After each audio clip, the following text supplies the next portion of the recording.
तुम्हारे यहाँ आंसू बहाने से कोई फायदा नहीं है। अब तुम जाओ यहाँ से। परेशान मत हो, साहब बहुत सज्जन आदमी हैं। वो तुम्हारी मदद जरूर करेंगे।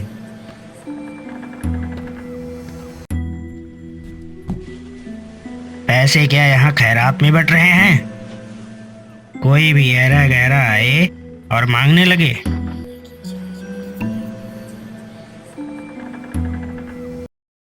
नया साल आने वाला था। फैक्ट्री में सारे मजदूर काम में लगे हुए थे। सर्दियां होने की वजह से सूरज का तापमान ना के बराबर था। ठंड काफी थी। राजेश की नजरें बार बार काम करते हुए घड़ी को देख रही थी। वो घड़ी फैक्ट्री के बनने पर लगाई गई थी।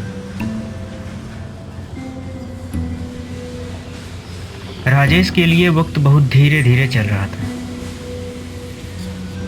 जब उसे घर की याद आती तो लगता जैसे वक्त बहुत तेजी से भाग रहा हो। वह ऐसे बेताब हो रहा था जैसे कोई पंछी पिंजरे में कैद हो और बाहर निकलने को तड़प रहा हो। मशीनों के शोर चारों तरफ सुनाई दे रहे थे। तभी राजेश के साथी मुकेश, जो राजेश का पड़ोसी भी था, उसने पूछा, क्या हुआ राजेश भाई, बहुत परेशान लग रहे हो। राजेश शायद अपनी परेशानी किसी को बताना नहीं चाहता था, इसीलिए उसने अपने आप को संभालते हुए बोला, अरे कुछ नहीं यार, मैं तो बस टाइम देख रहा हूँ। ये छुट्टी कब होगी? साहब से मिलना है, थोड़ा काम है। मुकेश ने कहा, कोई ज़रूरत है क्या? राजेश ने कहा, अरे नहीं नहीं, ऐसी कोई बात नहीं है, बस थोड़े पैसों की ज़रूरत पड़ गई है। अपनी तकलीफ़ों को छिपाते हुए राजेश ने मुकेश से कहा। मुकेश ने समझाते हुए कहा, परेशान मत हो, साहब बहुत सज्जन आदमी हैं। वो तुम्हारी मदद जरूर करेंगे। तभी एक सायरन की आवाज़ आई। ये छुट्टी होने का संकेत था। सभी मजदूर फैक्ट्री से बाहर निकल रहे थे, जैसे किसी स्कूल से छुट्टी होने पर बच्चे बाहर निकलते हैं। मशीनों की आवाज़ अब बंद हो चुकी थी। उसकी जगह अब लोगों की बातचीत ने ले लिया था। सभी मजदूर अपने अपने घर को जा रहे थे। कुछ ही पलों में सभी मजदूर चले गए तो फैक्ट्री में सन्नाटा सा छा गया। राजेश के मन में इस सन्नाटे में भी एक हलचल सी हो रही थी। उसका मन घबरा रहा था। जैसे ही वह बड़े साहब के दफ्तर के बाहर पहुंचा, मुंशी गिरधर दास ने उसे देख लिया। गिरधर दास ने कहा, अरे राजेश, तू यहाँ घर नहीं गया? राजेश चुपचाप खड़ा था। वह कुछ कहना चाह रहा था, मगर चाह कर भी बोल नहीं पा रहा था। गिरधर दास ने कहा, अरे भाई, कुछ काम है क्या? बोलो तो सही। राजेश कुछ देर चुप था, फिर बोला, मुंशी जी, काम तो बड़े लोगों का होता है, हम जैसे गरीबों की तो मजबूरियां होती हैं जो कहीं भी जाने को मजबूर कर देती हैं। गिरधर दास जी ने कहा, ऐसी क्या बात हो गई है? ऐसी बातें क्यों कर रहा है तू? सब ठीक तो है ना? राजेश ने कहा, गरीब की खैरियत तो अमीर की खैरात होती है साहब। हमारी जिंदगी में तो बस सूरज उगने और डूबने भर मात्र की ही मोहताज होती है।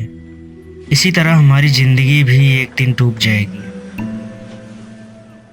जितने दिन जीना है बस सूरज की तरह ही जलते रहना है। गिरधर दास ने कहा, ये क्या गोल गोल बातें घुमा रहा है तू? तू वही राजेश है ना जो दूसरों को हौसला देता है? तूफानों का सामना करने वाला आज हवा के झोंके से डर गया। राजेश ने कहा, जो पेड़ मजबूत होकर भी तूफानों का सामना करते हैं, जिनका आंधी पानी भी कुछ नहीं बिगाड़ सकता, उन पेड़ों को वक्त का दीमक ऐसा खाता है कि पेड़ ऊपर से तो मजबूत दिखता है पर अंदर से खोखला हो जाता है। और फिर हवा का एक झोंका भी उसे तिनके की तरह उठाकर कहीं दूर फेंक देता है। कहते कहते राजेश की आंखें नम हो गईं। मुंशी गिरधर दास जी राजेश को अच्छी तरह जानते थे। राजेश कभी हार न मानने वाला इंसान था। फिर भी ना जाने क्यों आज वो इतना कमजोर हो गया था। कारण जानने के लिए गिरधर दास ने राजेश से पूछा तो राजेश ने बताया, पिछले 5 साल से मौसम की मार की वजह से खेत में कोई भी फसल नहीं हो पाई। बेटी सियानी हो गई थी, उसकी शादी के लिए खेत गिरवी रख दिया। अब तो लेनदार दरवाजे पर रोज सुबह सुबह आते हैं तकाजे के लिए। पैसा ना होने के कारण खरी खोटी सुनाकर चले जाते हैं। बेटे की स्कूल की फीस नहीं दे पाया पिछले कई महीनों से, तो उसे स्कूल से भी निकाल दिया गया, क्योंकि मेरी तनख्वाह में से पूरी रकम पत्नी की इलाज में चला जाता है। इस जिंदगी से मन अब ऊब चुका है। जान देने की इच्छा होती है मगर फिर परिवार का ख्याल आता है। मेरे बाद उनका क्या होगा। कहते कहते राजेश की आंखों से आंसू निकल पड़े। गिरधर दास जी को ये सब मालूम न था और जब उन्हें पता चला तो यकीन न हुआ। इतना सब कुछ हो गया और राजेश अकेले ही सब कुछ सहता रहा। कितनी हिम्मत है उसमें। उसे कुछ समझ में नहीं आ रहा था कि राजेश को वो क्या कहे। गिरधरदास जी ने कहा, हौसला रखो राजेश, सब ठीक हो जाएगा। ये आंसू इंसान को कमजोर बना देते हैं। चलो साहब के दफ्तर में, मैं भी तुम्हारे साथ चलता हूँ।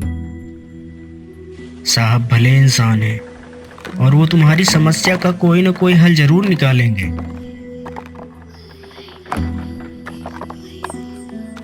अंदर आ जाए मालिक।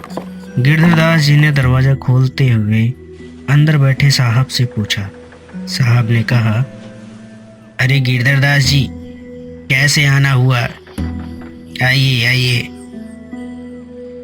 गिरधरदास जी ने हिचकिचाते हुए कहा, साहब ये राजेश है, अपनी ही फैक्ट्री में काम करता है, बहुत ईमानदार है। साहब ने कहा, ऐसे बहुत से ईमानदार लोग इस फैक्ट्री में काम करते हैं। आप सीधा मुद्दे पर आए, बात क्या है। गिरधरदास जी ने कहा, मालिक इसे कुछ पैसों की जरूरत है, बहुत मुश्किल में है। गिरधरदास जी अपनी बात पूरी करते इससे पहले साहब कड़क कर बोले, पैसे क्या यहाँ खैरात में बट रहे हैं। कोई भी ऐरा गहरा आए और मांगने लगे।